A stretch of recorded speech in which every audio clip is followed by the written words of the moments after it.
This podcast is meant for mature audiences only and contains strong sexual language. All right, thanks everybody for tuning in for part 2 of our Fellaz Panel. So we're just going to continue this thing and talk about some advice for single men, limpdick, and the Bell's response to all that stuff. So hope you enjoy. Peace out. The black kinky lifestyle.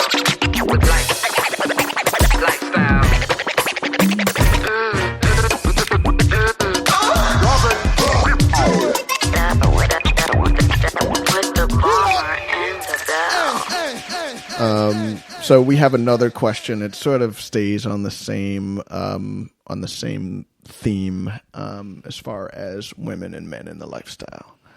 Okay, so somebody said, what advice would you give to a single male who hopes to join the lifestyle? This is a good one because I couldn't answer it. And this might be a Mr. Jackson question. Single male, 1, understand what you want out of it. And number 2, I hate to say it, but you got to understand why the people you're interacting with in the lifestyle are in it, right? Like single males are not everybody's thing, but you got to understand like where you fit, where you don't. And the last thing, man, just you can't smell like desperation. Like you still gotta. This can't be the only interaction with women you have. Like, definitely. Because like many times, like me and my wife would be talking to like a single dude, and then like I'll just see like this eye roll that she does, and it's over. It's over. Yeah, it's over, and like I can't save you. Like there's nothing I can, and you ain't got a woman to save you.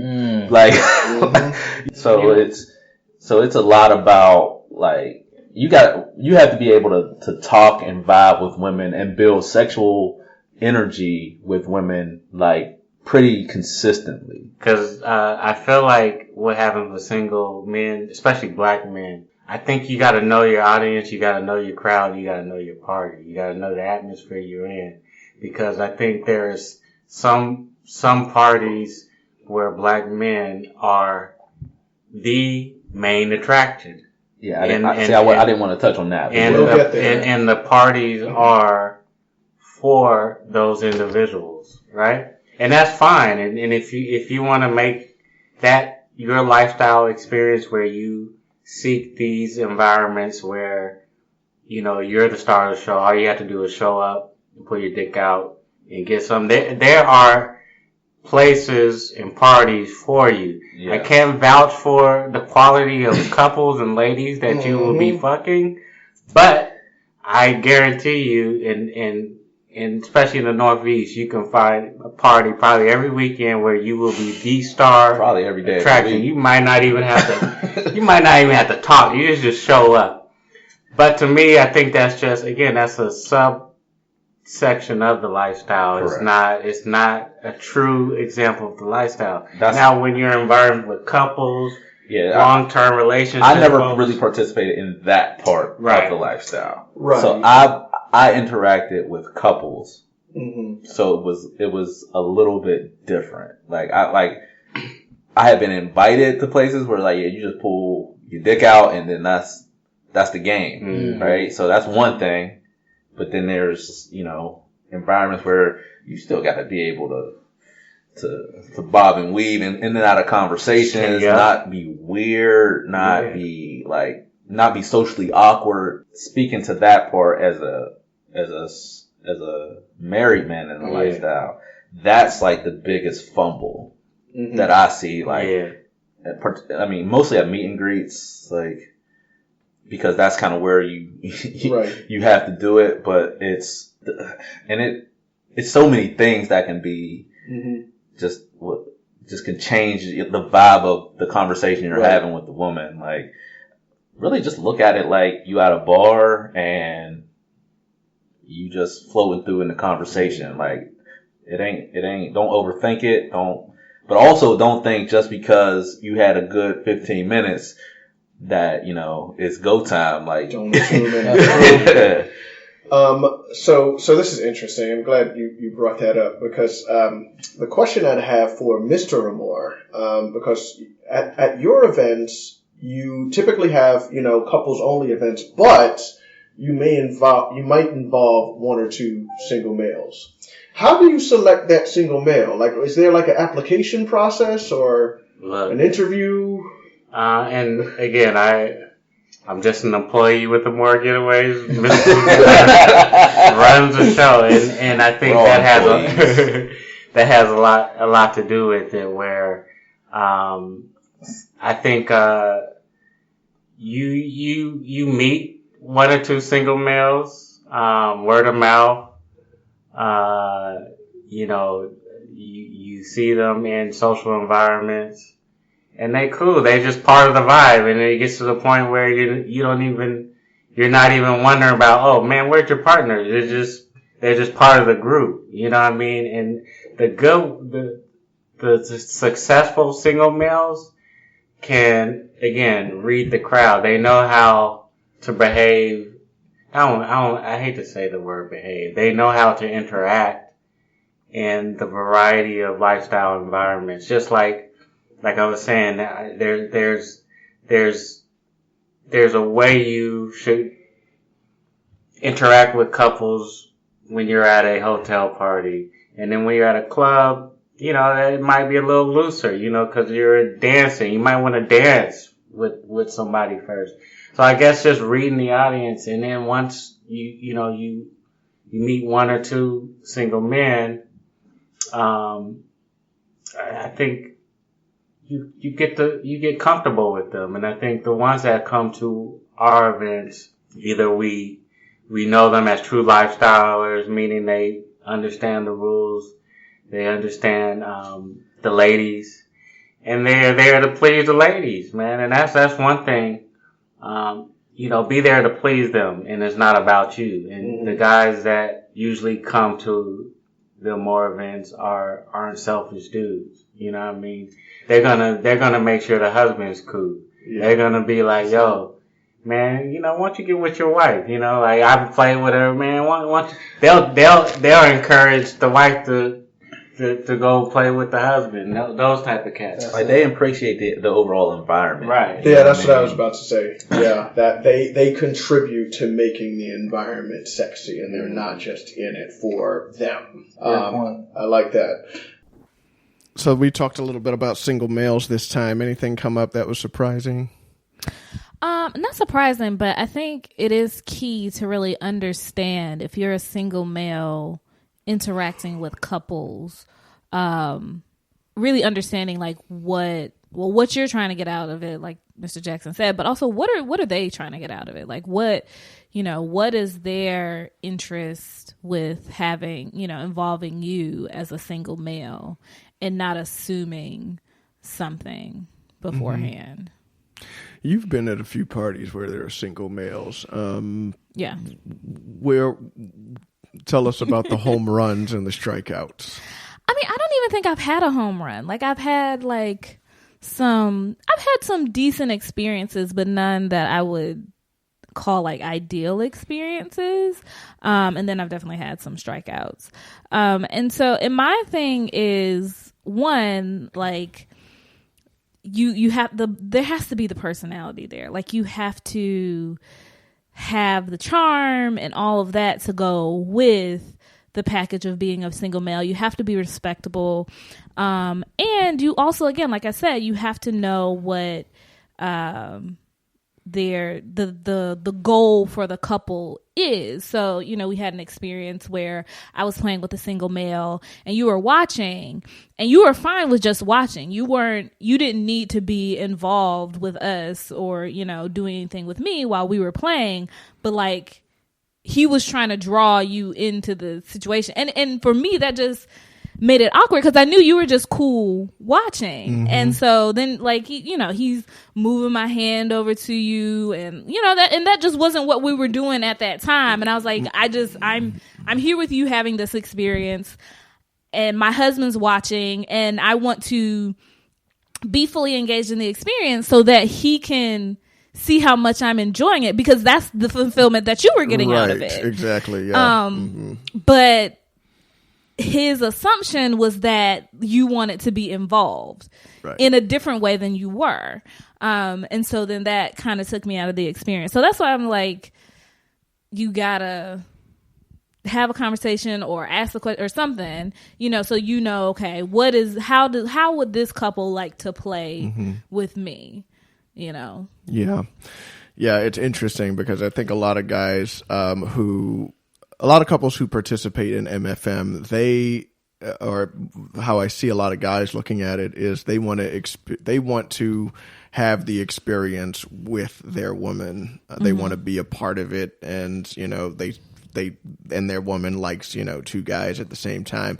I more so want to see it happening so I can take a step back and watch. And so I could imagine if single males are used to one thing and not the other, they could make assumptions that can, lead to not an ideal experience.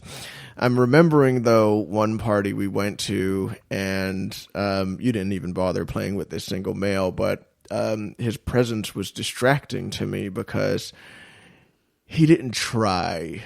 He just didn't try to look the part. Not everybody's going to look like, I don't know, not everybody's going to look like Michael B. Jordan. I understand that. And I don't even think, you need to come close to be a single guy. Sometimes, it could be like the shortest, frailest looking guy who has a jackhammer for a penis that can give you multiple orgasms, and that's why he's at the party.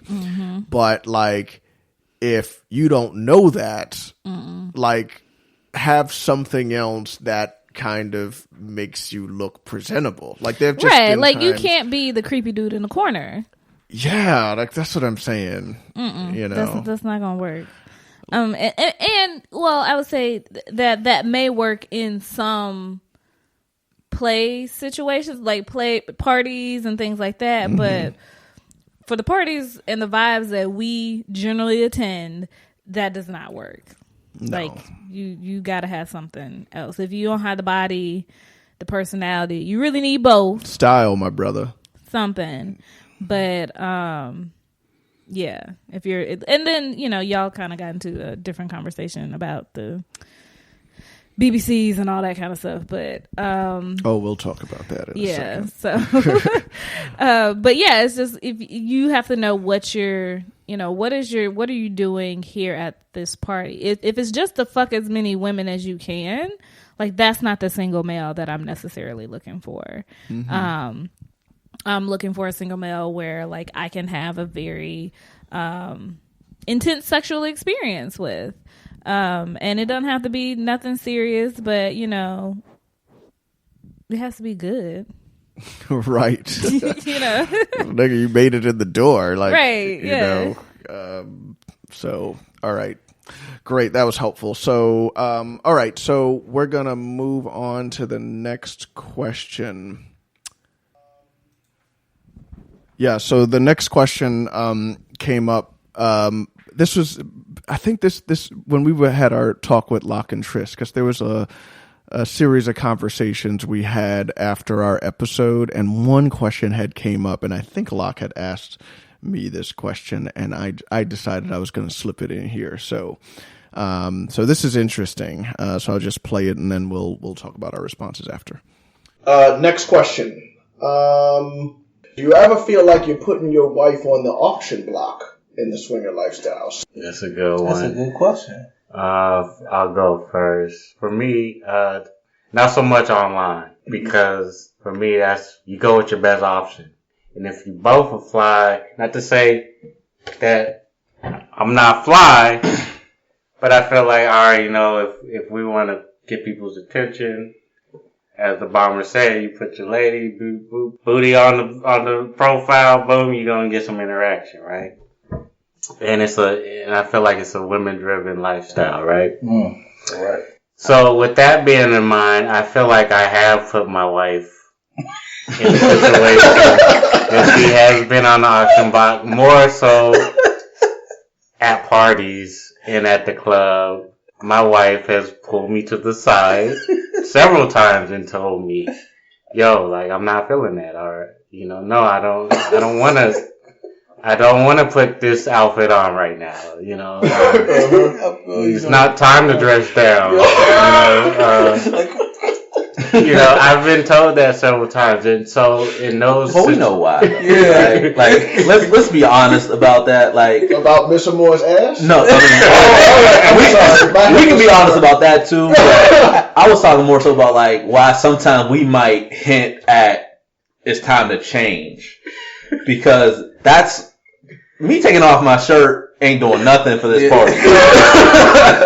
Like, you know what I mean? So it's like you said, it's a women-driven lifestyle. So like they have to determine when, like it's the show when it's time to move past the intermission. You know what I mean? So like let's just be honest about that. We don't mean like we don't want to. I don't think we mean to do it. Like I don't ever feel like I have. But to be honest, like I know a lot of women in the lifestyle who enjoy it. Because this is the time they're comfortable with being like ogled a little bit, like you know what I mean. Yeah, and it's in an environment, it's in a controlled environment. Like we've been saying this entire thing. It's in a controlled environment where like she could put on some shit and it'd be like okay. Gotcha. Like you know what I mean. Yeah. So like, and even on the profiles, like this is the show. like you know what I mean. So first of all, I want to acknowledge that first of all, Mrs. Amore is like 50%. Like that, her ass is like 50% of the whole Amore getaway. And Mrs. Jackson is just really, really bad. Yeah, like, and very nice pictures. I was tripping with what Mr. Jackson said. He met Miss Jackson on Adult Film Finder because listen, I'm a 1%er with that. Yeah, I'm a 1%er with that. Like that's jackpot, right? Y'all need to get paid. Y'all need to be in their marketing for real. No, but I was just gonna say like I don't feel like I'm putting her on the auction block at all. That's what it was. It's really like I know the game. Mm-hmm. The guys are the ones on the profiles, so. Like, yeah, a nice pair of titties gonna catch anybody's attention, but it's this looks nice. My mind frame is there, so I kind of know it. But she wrote our profile because mine, it would be totally different. Yeah, I mean, but the thing I'll say is, so sometimes there's a delicate line to balance, right? So you don't want to be putting your wife on the auction block in the sense that you don't want to be putting her constantly in situations that make her uncomfortable. But, and I don't know, it depends on the personality of your woman, but sometimes you need to push her just a little bit. She might be, for example, she might not want to dress down, not because she's uncomfortable, but because she's feeling a little shy right now. And then as soon as she dresses down, she gets comfortable. Or, you want to go and talk to another couple. She doesn't really feel like doing it now because she's a little shy. So you need to sort of be that person that starts the conversation going, and then she starts talking, and then she loosens up, and then things go places. And so if you leave it 100% up to her sometimes, you might not get anywhere. Yeah. Nothing will happen. Well, dig this. And this is probably a bad thing about kind of where I am and where we are in the lifestyle. One, as hosts. And then when we're not hosts, I think because we've been hosting for so long, I'm finding that when we are not hosting, we're having to relearn certain things, just like how to just vibe and not feel like we're on, like we can just enjoy ourselves and we can, so I kid you not, man. I know, and I'll probably get killed for this later, but I know when it's going to be popping, when it's going to be a good night.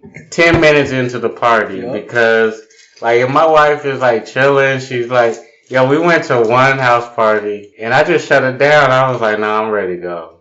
Because, like, literally, we got there late. We drove, like, an hour to get there. And,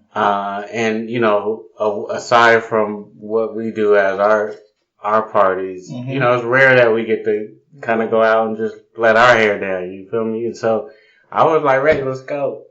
So, house party we had been to several times, but like, we got there. I know it was winter and all, but like when we get in, like at least take your coat off. Like there was other men at the party. Like, hey, can we grab your coat? You know, like baby didn't want to take her coat off, so I was like, yo, this is gonna be a long night. Dog. I don't even want to. It doesn't work well. Yeah, I'm just like, man, why don't we just go home? I mean, you know, like let's go. So literally, we danced for a couple times, and then we just went home because I emotionally already knew what in my mind. What type of night it was going to be, and I just would be a grumpy camper. I'd just rather go home. Oh man, there were a few times where we left. I remember one synergy party we left, and I almost felt like crying. Like I'm not even. No, there was a whole crowd of chicks just looking at me like, let's go, and then like. And the Bella's like, I'm ready to go. And I'm like, I can't say no. Like, it's time to go. I'm telling you, man. Like it make you feel like a kid sometimes. Like, I'm a grown man. Like, imagine your parents taking you to Disney World and you're there for like 10 minutes already. You gotta go now. No! You know, you have the temperatures on the floor and shit. You get no that, Yeah, you can't have it though. No, you can't. You cannot. You gotta put on a brave face. That's hard. So this is funny because I know exactly like every instance where it's just been like I've been like, nope, not gonna happen. let's just go. Yeah, some disappointments. Some disappointments have happened because you just weren't feeling it. But so the question was about the auction block question. So do you ever feel like that you're being put on an auction block? Like you're being sold? No, like I get that thinking, but no, because like I want the attention. Like, you know, that's kind of the part of the lure of it. Like you want to be ogled, you want the attention, you want to a certain degree, you know, men and women to look at me and be interested in me. And so like I understand that. Like I understand being put out front to draw people in. So I don't feel some type of way about that. Right. I mean, so Mr. Amore he had brought up the example of, you know, him going to a party and like, you know, he's telling his wife to dress down because once one woman dresses down, like the party kind of starts at that point. If a nigga dresses down, it's like, like is anybody who else is doing this? Right. Because if nobody else is doing this, we leaving, right? Yeah. So it's really risky. Well, sometimes you don't want to be the first one. Like I can understand, you know, not wanting to be the first one to dress down and have to kind of like start the party. Like I am not the party starter. That's not me. Like it takes me, and we've talked about this. It takes me a while to warm up, and to get comfortable and all of that. So yeah, I'm not interested sometimes. Now there have been times where like I've been like, can I dress down now? And you're like, nah. Yeah. Like keep your clothes on. Right. So like it goes both ways, I think, because of, you know, again, with the level of attention has to be tempered. So, you know, depending on the vibe, you may not, in the environment, you may not want all that attention. Right. Because I remember during like before a vanilla party we were going to, you put on some shit. It and wasn't I was like, that bad. I was like, don't do this. I was like, don't do this. Because like if you do this, like all of them bitches are going to be hating. All of them are going to be hating. Like, what the fuck is she wearing? Like all the dudes are going to be looking at you. It's going to be a problem in the vanilla world. In the lifestyle world, it doesn't matter. But sometimes, like, I feel like if you're the only one who dresses down at a party, like, I feel like I am putting you on the auction block, and I don't like that feeling. You know what I mean? Like, I like the feeling of, like, we're going to this party and you look really sexy, and I want people to see how sexy you are, but I don't want to be like, yo, like, you know, here's the meat, fellas. You know, I don't like that feeling. So sometimes I I don't want you to dress down, right? For that reason. But is there any other reason why you might pause at a party, not dress down or not present yourself, besides like you not feeling comfortable being the first one? Is there any other reason? It could be a lot of things. It could be just like I'm not in the right headspace, that night. It could be that I don't see anybody that I want to fuck, and so I don't want to give anybody the wrong idea that I'm even like remotely interested. It could be a combination of things where I just don't feel good in the space or the environment. It just like the vibe is just off to me. It could be a whole host of things. It just depends on, what's happening at that time. Right. Yeah, I figured more so that the environment just doesn't work for you, whether it's because of the attendees or like, it's interesting with you. I think you're a lot more sensitive to like the aesthetics of the environment. Oh, absolutely. Like I'm like I would go to a project department if it was clean. I'm not fucking in the trap house. Like I'm beyond that in my life. I have done that, but I don't feel like at this stage in my life I need to be fucking in a trap house. That's just not the vibe I'm looking for. Like the people may be cool and all that kind of stuff, but I'm not here for it. I can't do it. Okay. All right. Understood. All right. So this next question is somewhat of a similar question we had before, but it was just about, this question came from a woman who was interested in possibly being a single lady in the lifestyle. So we're going to move on to that right now. Hey fam. Okay. So I definitely have a question for your panel. To make a long story long, I'm thinking about the lifestyle as a unicorn to help explore my sex life, and here is why. I think it may be such an awesome way to explore various sex partners and open up with sex, as I have only been with one guy and have not been very sexually adventurous in the past. In my last relationship, sex has often been vanilla. Vanilla sex? Vanilla sex. So let me elaborate on what she meant. And trying to spice things up, such as reverse cowgirl, doggy style, etc. It was always a chore with him. So yes, missionary was always the go-to. Even though I am eager to be more sexually experienced, I often have doubts of the lifestyle, as I am unsure if my experience in sex will be a turn off to most experienced lifestylers. I would love to ask the panel if experienced women between the sheets will be a turn off, or inexperienced women between the sheets would be a turn off, and if there are, and if they've ever experienced this. Is it a turn on to teach? Do you have patience with these women? Is it a thank you next situation and question? So my first thing is like, how old are you? She's cute.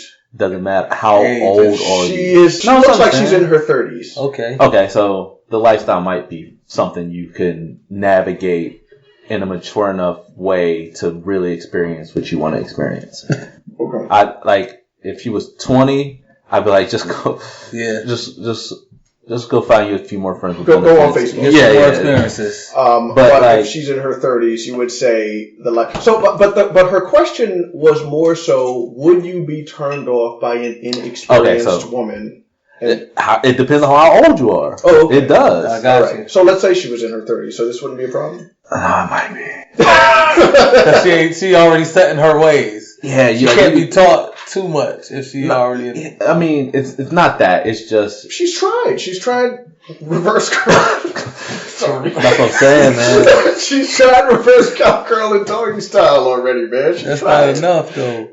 That's when you I just have more questions after, like, it's not a no, it's just I have more questions. Like, all right. I don't know if you truly ready for the spice of life if you haven't, it's so many things. How much exploring have you done, like, with yourself? And would it be a turnoff for you, given that she was so inexperienced? It's not an immediate turnoff. Now, I've been in a situation, not with a single female, with a couple, and a woman was I guess, ill experience or not used to how I'm built. So in the process of receiving oral, I was getting chipped with teeth, micro tears. Oh, Jesus. So when you talk about inexperience that can fuck your dick up, so you gonna be out of the game for 2 weeks, I'm good. But you know what I'm saying? So I think it's all about, just having more sexual experiences and All right, I think you need to be clear and upfront and just say, hey, I'm a little inexperienced. Yeah. One, in the lifestyle environment. Two, just in sexuality in general. And then I think it's up to the gentleman, no matter what level you are. If you are like a vet lifestyler, I think then you gotta put your lifestyler ambassador hat on, because then you become the bridge for this individual to, one, consider the lifestyle or just to be comfortable. So I think it's up to that person who may be more experienced to read their crowd, read their audience, and then just get a small win for that individual. It might not even include play. It could be just touch. It could be just unrobing them. It could be unrobing them. It could be giving them oral and saying, hey, this is all I want to do today. This is all I'm expecting. Let's just do this.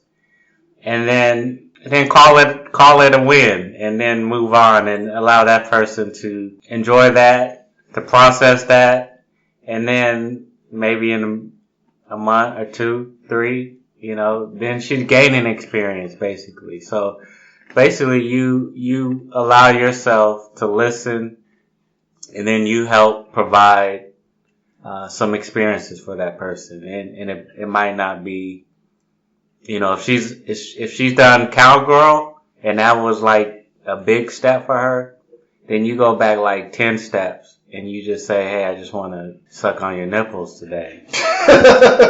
And then she's gonna feel like, yo, I can handle that. Like, yo. Now this is a woman. So first of all, let me just answer your question. I'd smash. I saw your pictures. You look nice. I'd smash. I don't care what your experience is. But no, I think, this might not be a lifestyle question. It's more so, like I'm out there right now. Would a guy who's experienced in sex be turned off? Yeah. And I've had a partner who wasn't that experienced, and it was kind of, I think the best part of that relationship was she was willing to learn. I was about to say, like, if you got a woman who's coming to you like, listen, I want to try this, and it's a turn on for guys to know that your woman is open to things. Yeah. And I mean, because it makes sex not feel so like taboo. Yep. Or I had to figure out a way to talk about sex with her. Like, you know what I mean? I think that's one of the best parts about it, because you could just, anytime you think about sex or something like that, you just send her something, and like that feeds the fire. Mm-hmm. All right, so I just want to say what was interesting about this segment is that this was a woman now who wanted to experience sex, and it was her male partner who was just like whack. Yeah. So like this question kind of turned everything on its head. In a way, I wasn't even sure if we were the one to answer that. But her question was pretty simple. So first, tell me your reaction, and then I'll fill in the blanks. I think it's a great idea for her to explore her sexuality in the lifestyle. I mean, it gives you kind of ample access without like the judgment piece that we, talked about earlier. And then she can, because I think it even broadens it beyond what she thought, she was initially thinking in terms of just trying different sex positions. You can try a gangbang. You can, try different configurations of threesomes. You can do all these different things in a, quote unquote, safe space. Mm-hmm. Yeah. So full disclosure, just to give you some background here, during this panel discussion, I took an edible, and we were drinking Coronas, but I didn't take it at the beginning of the episode because I clearly wanted to be sober. But I took it towards the end of our discussion. But our discussion ended up taking a while longer than I thought, and this actual question came up towards the end. So I know I was feeling it, and the reason why I mention it is because Mr. Jackson and I had a back and forth exchange, and there were a few other comments that were mentioned, and it just did not work. It didn't record well. But I did want to take the opportunity to acknowledge what the back and forth was about, because what Mr. Jackson was saying, and you sort of heard it a little bit, was that he has more questions about her, about what exactly is she ready for? So right. How old is she? Like, what else might be behind her lack of experience? Because if she doesn't have a lot of experience, it could go a little bit deeper, because if she does have a new experience, her response to it might be something so her response might be really surprising. Mm-hmm, mm-hmm. She might really hate it and just get turned off and just like have a breakdown, or she might like it and want to move on. Mm-hmm. And so I think his concern was somewhere around there. But her question was, would it be a turn off for guys? And for most guys, not that I have a dick, but most guys won't give a fuck, I think, in my humble opinion. Right. Because remember, you said, right, she's basically saying her partner was not trying to do all this thing. And what did you call him? Whack.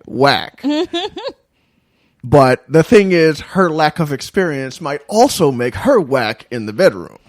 That's true. Right? That's true. So, I mean, I don't know. Niggas like pussy. Especially if you say she's cute. They at least gonna try. Yeah. Like, they at least gonna get that. They might not go back for seconds, but they gonna at least give her a try. Right. And I would, no, and I'd be fine, like teaching a girl some things, but there are some questions you have. So again, like, how old is she? Is she ready? And if she hasn't had a lot of these experiences, what else about her might be missing? So, for example, I've had partners who didn't have a lot of sexual experiences, and they didn't realize they needed to shave a little bit down there every once in a while either. Yeah. Right. They didn't do doggy style before, so they didn't realize it was probably important to, like, get that hair away from their booty crack. Or, just all kinds of things. Like, I'm not going to get too gross, but you could see where I'm going with this. Like, if you haven't had a lot of sexual experiences, there's certain areas of your body you might not know to, like, maintain. So that's just one level. Everybody has their own preferences, and there's nothing wrong with body hair. Mm-hmm. But Mr.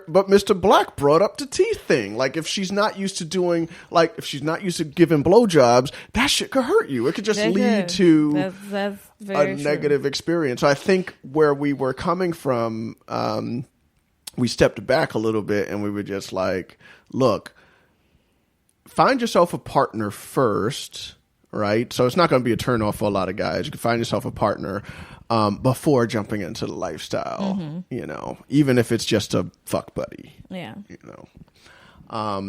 Okay.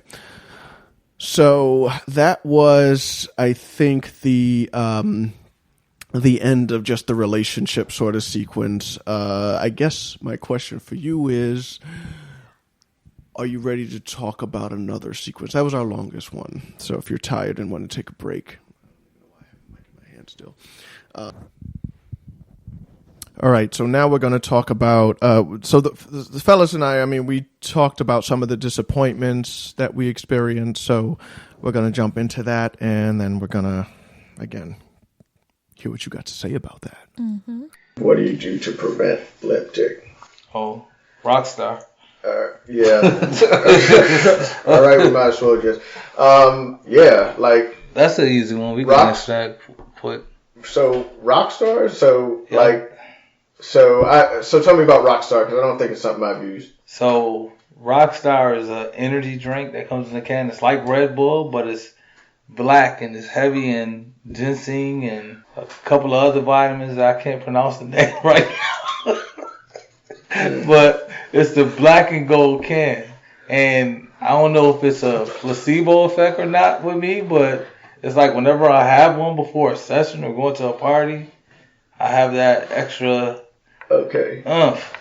So it's like I need that. So if I don't have it, I can still be in my A game, but I ain't gonna feel like I'm giving it that, you know, extra in it. All right. So, Mr. Jackson, anything from you? I don't. Yeah, what do you do to prevent, or what do you do to deal with? We talked about how to deal with it psychologically. We didn't talk about it on the show. I guess that's a good question too. Like, how do you deal with that situation? It happens to the best of them. Yeah. I mean, the best of us. You said it right. This is the best of them. Mr. Energizer Bunny.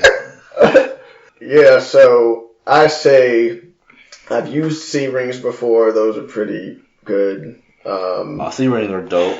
I always forget mine, but yeah, I've been forgetting mine too. Like it's one of those things. Like, you mean, if you don't always use them, you're gonna forget them. Yeah, like, that's the thing. Like, it doesn't, like, it's not something like I need every time. So, but like sometimes it's like, you know, but yeah. Like if I'm super anticipating like the weekend or something, like it's a cabin getaway, or like we heading down you would make sure to pack that shit. Yeah, because you just never know. Like that's part of your. It could be just part of your emergency toolkit. Like, but my thing is that. So I heard the podcast episode. Ordered me some cock rings. I don't know if I tried the smallest one first and the biggest one, but to get that shit over both of your nuts, it's like, hey, look, man. it was uncomfortable for me. I'm gonna just tell you what to do. I couldn't fuck with it. Like, it ain't You make gotta a difference. actually research them. You do? Yeah, it's gonna be weird reading about other penises, but I think I need it. One video. I don't remember where. I don't remember how I saw it, but I remember trying to figure this out. And I saw one video, and I was like, got it. But yeah, it's. But it sounded like he was having a problem with like fitment or whatever. Like I got it to fit, but it was like I was about to. Like, it felt like I got kicked in the nuts. They got, like, large ones, though. It was the largest one of the pack. Yeah, like 5 different sizes. See, it sounds like I should be able to fit it in. I'm just saying I got it, but I'm just saying there's levels to C-rings. Like, it sounded like you just used the hair twisties that they sold to you. It was a thick black one. Right, that's what it was. That's what it sounded like it was. I'm just saying there's levels to it. That's all. No, that's... Yeah, so... And you can even, like, lube up and put it on. So, I mean, besides the C-rings, like, you know, what about, like, Viagra, some of the... Hey, it's 2020. Listen, it's 2020. Motherfuckers got options out there. Yeah, you do. You got Mexican Viagra, you got... VA Viagra. You can go to those gas stations. Or just smoke that lemon purple. Yeah, I think we doing better than everything, though. All right, limp dick. So we talked about it before. I got your assessment. I guess the question I don't think I've asked before is like, so we talked about like, well, first of all, what are your general reactions to what you heard? I mean, those seem like typical outward, external remedies to prevent limp dick. External remedies. Yeah, because we've talked about like the psychological stuff. Mm-hmm. Yeah, and we didn't get into that at this point because the edibles were kicking in.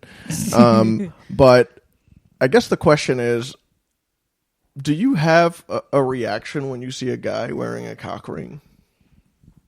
Not particularly. I mean, well, actually, let me rephrase that. Let me backtrack.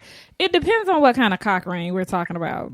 Because if it's like if it's just like a regular cock ring, like you see like the black rubber ones or even like the metal ones, but if it's one of the things where they got like they balls locked up and shit, and I'm like, oh, this is interesting. I don't know what I'm supposed to do with that, but it doesn't bother me or like make me feel some type of way about it. Right. Okay. Yeah, because I've heard at least one gentleman tell me that his girlfriend didn't like the fact that it made his dick look like a balloon that was filled to capacity or something like that. But I guess that's more of an exception to the rule. Yeah. So I was actually listening to the Mixed Nuts podcast, and it was an episode where they were having a woman's panel. Mm-hmm. And the subject of limp dick did come up. And I appreciated the candid conversation they had about that. And, they say that, they don't hold it against the guy. They know what happens. Yeah. I think a lot of women in the lifestyle understand it. But something the host said was interesting. I think she said she'd give it like 3 times. If it happened 3 times with the same guy, he is off the list. All right, 3 times within like the same session, or 3 times just total? I'm not sure. I don't know, but I agree. I don't know if you're getting 3. Right. So you may get 2. 2. So you'd give a guy a second chance. Mm-hmm. Now, the same night, or like, does it matter if it's like 2 different dates? You give a guy, because you haven't done that yet. I'm just letting you know that you haven't done that. Giving a guy a second chance? You have not given a guy a second chance. Oh, yet. You lie. Yes, I have.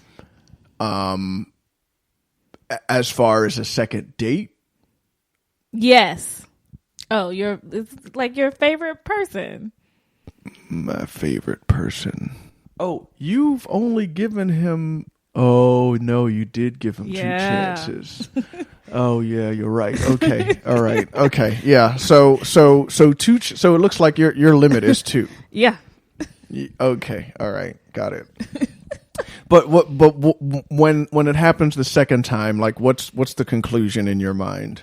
Oh well, the conclusion in my mind is something else that is not working for you. Mm-hmm. That this doesn't work, between us. I don't know if like I just don't get you going the way you need to, or it's something else, or you just too anxious or excited or whatever. But that's not gonna work for me. Okay. Because I came here for dick. And you can't deliver. It's like, I came here for dick. I thought it was on the menu, and now I'm sitting here without dick. Right, exactly. So why, like, you messed up my order once. Okay, I give you the benefit of the doubt, right? It seems like a nice establishment. Like, everything else is cool. I'm gonna try it again because I'm not that hard on people. I give people a second chance. But yeah, you give them a second came chance. Back with an expectation that you would get it right the next time because you already knew you fucked up the first time. Right. And here we are. So here's what I am starting to get into the habit of doing. So here's what I know for sure. Like, if we go out on a date with another couple and we get to that point where play session's about to start, which is already fucking rare as fuck, and there's a failure there, dick failure, we'll call it. I think I've been hesitant in the past to approach the guy about it, like directly, and just be like, yo.